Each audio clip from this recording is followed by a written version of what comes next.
Diddy wanted us to watch, so now we're watching. I guess courtesy to 50 Cent.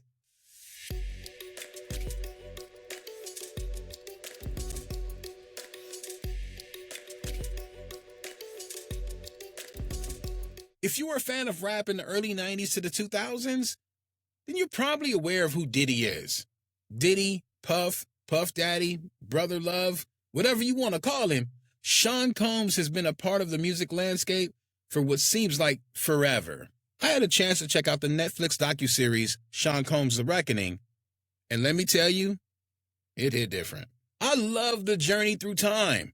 Took me back through the 90s, and I got to relive my time in hip-hop culture. West Side! Things were so regional back then before the internet. The thought process was simple. If you're on that side, there's no way, no how you know about anything that's going on this side of town. That's how it was. It was almost like if you're from Chicago or New York and I'm in LA, it's almost like talking to somebody from a different country. It's that different, and we had very little understanding of how people on different coasts, different regions, how they talk, how they walk, how they dress. It was all so crazy, and we got exposed to that partly because of hip-hop.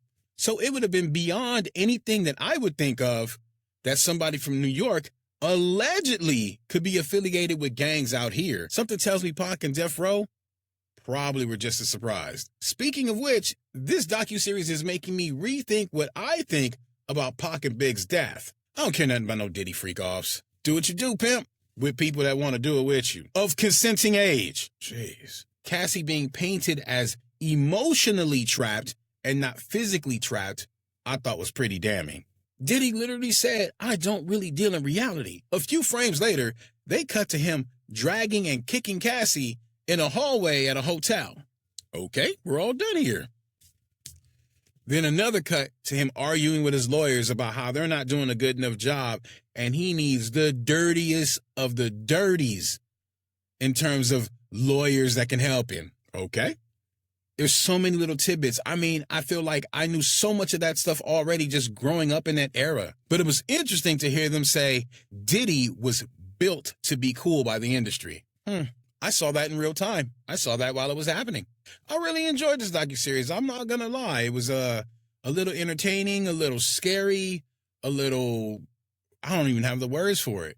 But seeing the POV from actually Diddy himself, he provided a lot of the footage, unfortunately. And also the point of views of Eric Sermon, Capricorn Clark, Mark Curry, and the co-founder of Bad Boy, Kirk Burroughs, made for some very interesting discoveries. It was like it was all served up on a platter by 50 and Netflix, and I felt like they were telling me, "Here, my child, feast upon this, and then tell me your uninhibited thoughts."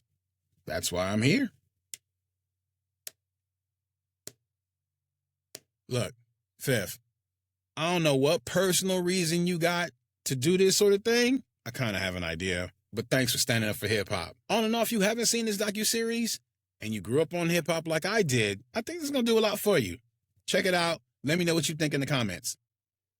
Thanks for tuning into the review. If you like the content, make sure to leave a like and subscribe, hit the bell for those notifications, and don't forget to check out our other videos.